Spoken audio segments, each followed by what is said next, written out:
En este día jueves vamos a conversar sobre amos que son esclavos. Y vamos a orar porque vamos a pedir al Señor que nos ilumine sobre este tema también, porque Dios tiene también palabras para aquellos, la tenía para ese entonces, la tiene para ahora, para aquellos que están puestos en autoridad. Así que vamos a orar. Padre Santo y bueno, hoy queremos que nos ayudes, primero a comprender que tú tienes palabras para todas las áreas de nuestra vida y para cada estrato social en todas las épocas, y los principios que podemos extraer de ellas siempre estarán vigentes. Por eso danos sabiduría, te lo rogamos en el nombre de Jesús. Amén. Amén. Vamos a ir ahora al último texto de esta sección, que es el versículo 9, pastor, pero quisiera poner en situación a todos nuestros hermanos y amigos que están oyendo o viendo esta transmisión. Quizás a veces se nos olvida, pero es bueno recordarlo, que mientras se leía esta carta estaban congregados en los hogares de iglesia, y quiere decir que ahí estaban los amos como estaban los esclavos, escuchando todas las instrucciones que hasta aquí está dando el apóstol.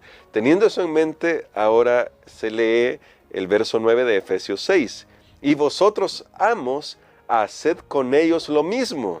Dejad las amenazas, sabiendo que el Señor de ellos y de vosotros está en el cielo y no hace acepción de personas. Y yo me pregunto, ¿cómo se habrá sentido el amo cristiano que está ahí reunido, que tal vez tenga a su siervo junto con él? No sé, desde mi perspectiva muy humana, quizá en principio podría haberle causado cierta incomodidad, pero ¿cómo aquí vemos el Evangelio actuando en esta recomendación que se hace a los amos cristianos, pastor? Totalmente. Ahora el apóstol pasa a los amos. Algunos, hago referencia a lo que ocurrió el sábado pasado en las lecciones que hablaban de la relación esposo y esposa, y tal vez algunos jóvenes estaban, no sé cuánto era broma de esto, cuánto era verdad, pero dice, algunos vieron codeando ahí al esposo o a la esposa, mira, te hablan, ¿verdad? Y entonces imagino esa escena, no sé si tenían ese hábito en esa época, pero contextualizándolo, ahí estaba el amo, ¿verdad? Cuando escuchó primero que se hablaba a los esclavos, así un poco contento, pero luego viene el apóstol y ya le habla a él y ya el esclavo se le queda viendo, ¿verdad?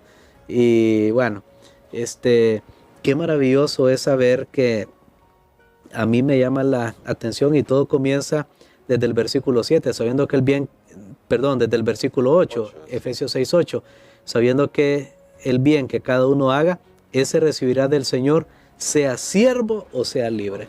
Aquí en pareja, aquí el apóstol Pablo dice, mire, el Evangelio pone a todos en una condición de igualdad ante Dios. Amén. Ante Dios, sea tu siervo o seas tú libre, hay una condición de igualdad. Y recordemos siempre en estos temas que se habla de autoridad y sumisión. No es porque alguien es superior, no es porque alguien es mejor, no es porque el esposo es mejor que la esposa, el padre es mejor que el hijo, el amo es mejor que el esclavo. No, solo es un asunto de función, es un asunto de roles.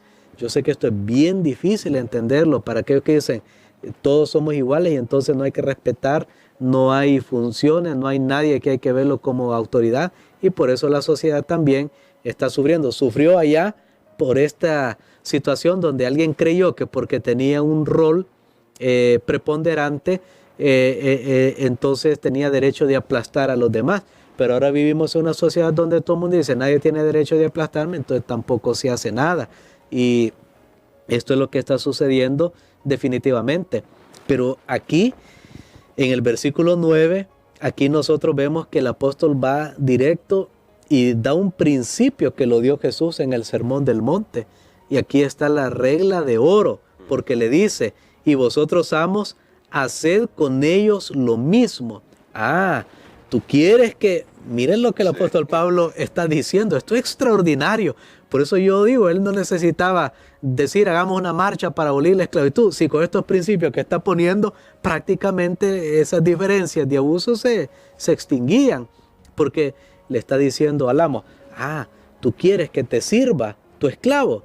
pues tú también tienes que servirle. Sí. Tú quieres que sea honesto, pues tú también tienes que ser honesto. Tú quieres que te sea fiel, tú también tienes que ser fiel. Tú quieres que sea trabajador, tú también tienes que ser trabajador. Eso es lo que le está diciendo. Y vosotros, amos, haced con ellos lo mismo. O sea, Tremendo. lo mismo que ustedes esperaban que haga su esclavo, ustedes háganle a ellos. Así que entraba en una relación prácticamente de cooperación, de ayuda mutua, que es lo que vimos la semana pasada en la relación de esposo y esposa, que al final vemos que hay una reciprocidad.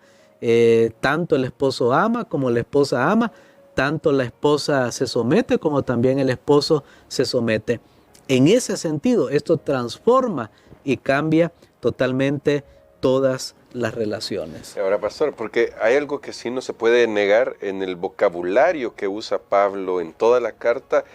Quienes más parecen ser beneficiados, lo voy a decir con esas palabras muy humanas, son los esclavos, porque se ha hablado de redención, se ha hablado de adopción como hijos, se ha hablado de sustitución, y pareciera como que estas palabras estaban enfocadas solamente a ellos. Pero entonces, ¿cómo ahora el amo cristiano podía ver el hecho de que eso mismo, que era el mensaje para una condición quizás que estuviera un poco más deplorable en el nivel social, quiero decir, ahora también se aplicaba a ellos, y por lo tanto a ellos se los hacía copartícipes de esto, y al mismo tiempo se los ponía en esa igualdad de decir, es que al final también ustedes son esclavos que necesitan esto mismo, solo que o ahora tienen que decir de quién son esclavos, si son esclavos de Cristo o de otro Señor.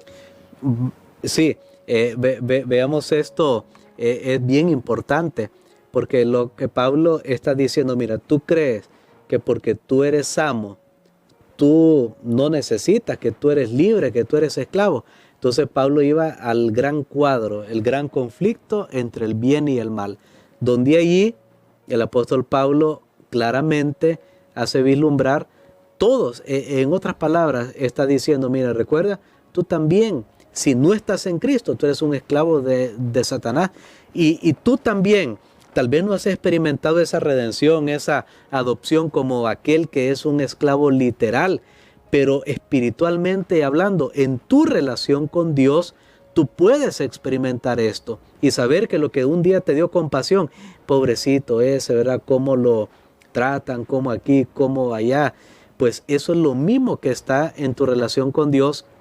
Dios tuvo un día compasión de ti, porque el amo tenía que saber, si él no acepta el evangelio de Cristo, si él no acepta a Cristo como su Señor, él está perdido. Es un amo ahí en ese pedacito que tiene aquí en la tierra, pues está perdido, no tiene nada. Al final morirá, no se llevará nada y dejará de ser. Entonces, estas palabras que se aplican para el esclavo cristiano en su relación con Dios, que también podían aplicarse en su relación con sus amos, porque hubo esclavos que dejaron de ser esclavos, porque los amos vieron y dijeron, no, mira, yo no quiero que tú seas más esclavo y yo te voy a liberar. Y ahí había una palabrita que estudiamos en la lección esta semana, que en el diccionario la palabra manumisión significa cuando un dueño, amo, rechazaba o ya no pedía la propiedad de un esclavo, renunciaba, cuando renunciaba a la propiedad de un esclavo. Ahora, esto mismo se puede aplicar también en nuestra situación espiritual, y es lo que Jesús le dijo a los judíos. Él les habló de la esclavitud y les dijo, mire, ustedes son esclavos de... Y ellos dicen, no, nunca hemos sido esclavos. Y ahí mintieron, sí, porque claro, fueron esclavos en Egipto, en Babilonia y todos lados. Pero mintieron y dicen, nunca hemos sido esclavos. Y Jesús le dice, no, es que no estoy hablando de Egipto, estoy hablando de una esclavitud más terrible, que es la esclavitud del pecado.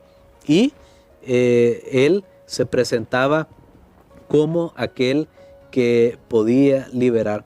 Así que aquí podemos ver, sí, claro, este mensaje al final, aunque al principio parecía que solo el esclavo tenía que hacer y estar ahí y servir, ahora Pablo revierte todo de una manera magistral y en un renglón solo con la regla de oro. Él revierte los papeles y le dice, todo esto que les dije a ellos también es para ustedes. Pues quiere que ellos lo hagan, háganlo ustedes también. Bueno, y maravilloso, magistral, como obra el Espíritu Santo. Y ahora, pastor, para terminar nuestra reflexión de hoy, ¿qué motivaciones le da Pablo al amo? Porque me parece importante explorar eso que está en el texto bíblico, en el verso 9. ¿Qué motivaciones le da Pablo? Porque sí, ya lo puso en igualdad de condiciones, tienes que servir, hacer la regla de oro, pero no quedas en el vacío, es decir, tú también tienes aquí motivaciones que te pueden ayudar. Bueno, en primer lugar, aquí tenemos que el apóstol Pablo viene y le dice a los amos, sabiendo, porque viene desde el versículo 8, si no lo vamos a lograr entender, sabiendo que el bien que cada uno haga, ese recibirá del Señor, sea siervo o sea libre. O sea que le dice, mira, ya sea que tú eres esclavo, pero en este caso amo, tienes que saber, eres libre, o sea, eres el amo. En otras palabras, tú eres el amo, pero si tú haces el bien, vas a recibir del Señor también. Entonces Pablo le da esa gran motivación, es la motivación positiva. Por otro lado, hay una motivación de que podemos decir una palabra de advertencia. Ten cuidado con lo que tú haces, porque el Señor de ellos, de esos esclavos, también es tu Señor y Él no hace acepción de personas. O sea, si tú tratas mal, ¿recuerdas la regla de oro?